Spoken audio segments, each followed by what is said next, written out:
Hello, this is Carria again, and I have a review for you of the Derwent Watercolor. I'm here. I live, so there'll be some links here. I think a subscribe button, various all sorts of links all over. So just, whenever something comes up with there's a relevant link, it'll be right there. But I wanted to thank, I got this from a fan, and I wanted to thank you so much for sending this for me and giving me a chance to play with it. I've been playing with it for a while now. I got it a while back, and I am ready to do a review of it for you. So I'm gonna pause, come back, and have it all be set up for the review. So I'm back. I forgot to ask you guys to subscribe and follow and like and share and all that other stuff. But anyway, so this is what was sent to me by the fan. It is the 24 set of Derwent watercolor pencils. Derwent also makes Inktense pencils, and the Inktense pencils are actual water soluble ink. These are just a more traditional watercolor pencil. And so this is what was sent to me, and I got a set of 24. They come in a set of 12, which Dick Blick has for $11.38. A set of 24, which Dick Blick has for $20. A set of 36, which Dick Blick has for about $40. A set of 72, which are $80, and then a set of 72 in the wood case, which is $106, which is actually a good price for a wood case. Usually the sets that come in a wood case are, I think the least expensive one from Faber Castell is a set of like 36 pencils, and it's $150. So, and it comes in a wood case as well, and that's also like a limited edition, I think. These are also available in open stock. They are made in the UK, and as I said, they are water soluble color. And unlike the Inktense, which are ink, so like once you wet them, it's permanent. In these, you're supposed to be able to go back with a brush and re-wet them and move the color around, which I think is working. Yeah, I think I just didn't have enough water in this. Hello, Bella. Yep. So it works the way it's supposed to, where you can go back and re-wet the color, which is what I just did here. Now I had too much color, but that's okay, because this is a watercolor notebook that I had for I didn't write in all the colors because I actually, the pen that I use for writing in was running out of ink, and I never got around to replacing that pen. But anyway, so these are the colors that come in the pack of 24. And it's actually a very good mix. The only thing that I had a problem with was the fact that you only got one real brown skin tone, but that's okay. You can this is the brown that I would use for skin tone. You can mix that up with the more traditional, I guess, Caucasian skin tone, and you can get a good skin tone with that. So so that's the main thing. But for your adult coloring books, this is actually really good. The set of 24 is really good because you get I think 4 or 5 greens, which is really good because usually with adult coloring books there's lots of trees and flowers and so on. You get your watercolors, so this is your colors you can use for water, your flowers. So it's actually a very good mix, and you can see the color that I re-wet and how it redissolves here. So that's really nice, but it still remains enough of the original so that you can use it for layering. So that's really cool. And I'm going to show you some things that I did with some layering. So this is something that I did. This was I think this was like 4 or 5 layers that I used on this apple. So I put down the blue, so you can see that it sort of dissolves a little bit, but not so much that you lose the original color that was in the background. And this is a mix. This was my trying to get like a brown skin tone. I think I did okay. Using some of the various colors mixed together, and I wanted to show you some of the dissolving features. So this is with just the color laid down. You can see from the lightest, I hope you can see from the lightest to the darkest, you can see how that dissolves. I hope you can see that. So that gives you a lot of really good color from all that. And then there's still more color there that I can dissolve if I wanted to.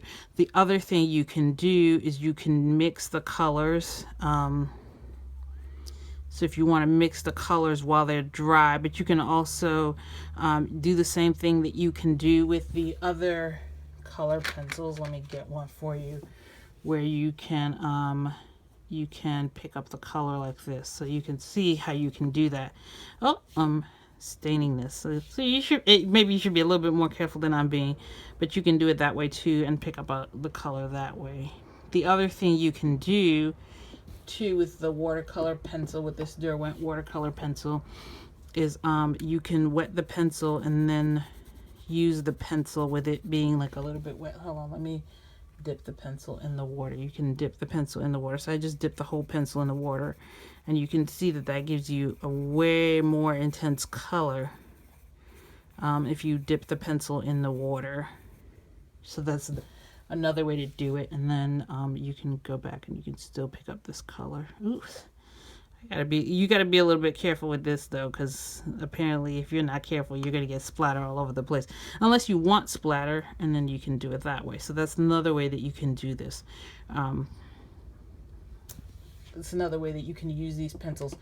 I have used this a little bit on a coloring book. Let me put this back down, and then, you know, just wait for it to dry. I've used this on this coloring book that I got. Let me show you this coloring book that I got to review, which I haven't reviewed it yet. And now when I do the review, there'll be a link for the review up here. But this is the book that this is from. It's called Beautiful Creatures. And what this book is, it's grayscale images, and then you just add the color. So it's, you know, some people really, really enjoy this, and I'm still trying to get used to it. This is one page that I did. This is a page that I did with the Derwent, and you can see that you can, even with just the 24 colors, I mean, it's not finished yet, but it's definitely got a lot of colors in. I just taped this down with some artist tape so that it didn't wet. And this is a different one that I'm working on with the this is with the Faber Castell watercolor pencils. So you can see the difference, but this gives you like a nice good color. So I just wanted to show you now that it's a little bit dry. You can see that's the splatter from when I was using the brush, but you can see that the a little bit of the color pencil remains, which is really good for when you're doing your layering. So then I can take this, let me see if this is dry. This is still not completely dry. I can then take this and put more color on top of that, which is how I did the apple. As I would color in, I did some blue in the background. You can see there's a little bit of blue, and then I went back in and then I added some red, and then I went back in and I added some red. I'm not really like an artist or anything, so this isn't like a, you know, particularly good apple, but this is just my attempt at doing an apple, just to give you a chance to show you what it looks like when you layered. And I did some layering here on this coloring book page, and you can see that you get really nice watercolor effect with these pencils. If you want to dissolve it more, I didn't really want it to get too dissolved, but if you want to dissolve it more, you can lose those pencil strokes, but I still wanted to keep the pencil strokes. So I didn't use as much water as some other people might use, because like I said, I wanted to keep the pencil strokes so that I know that this is watercolor pencil, not like a liquid watercolor. But overall, these are really good pencils. In terms of, you know, the price, I think they're cheaper. They might be relatively cheaper in the UK than they are here, but they're still a good price as of right now from the from Dick Blick. So I still really enjoyed these pencils, and I definitely would say that if you're thinking about getting watercolor pencils, especially if you don't need like 120 colors like they have with the Faber Castell, you don't want to spend $200 on 120 colors. You can get you know, you can get the full set of these for $80, 72 colors for $80, whereas the Faber Castell, you would need to shell out $100 and you'd only get 70 colors. I do think that the Faber Castell pencils have a little bit more color intensity, but they also work a little bit different, because with them, like once you've dried this, you can't really go back and re-wet it and sort of do like this. It sort of stays. So it's a little bit different, but still, these are very good pencils if you want a really, really traditional watercolor pencil. Like, these are not like the Inktense or the Faber Castell. These are very, very traditional watercolor pencils. However, for being that, they work really well, and I think I really am going to enjoy using these for coloring books, especially with the color intensity and the ability to layer. So I hope you guys enjoyed this video, and I'm glad to be back. I'm sorry I've been a little bit away, I guess. This year has been very up and down. I don't want to bore you with this stuff. You know, it's been, you know, my pregnancy attempt did not work. And so that was really disappointing, and you know, it is what it is. There's no money for, you know, expensive IVF treatments. So, you know, life is what it is. And so, you know, but I'm hoping to be back and to be doing more videos. And if you're new to the channel, you know, sorry for the personal details at the end, but either way, I'm glad to be back doing these videos, and I hope you guys enjoyed this, and I will see you guys next time. Bye.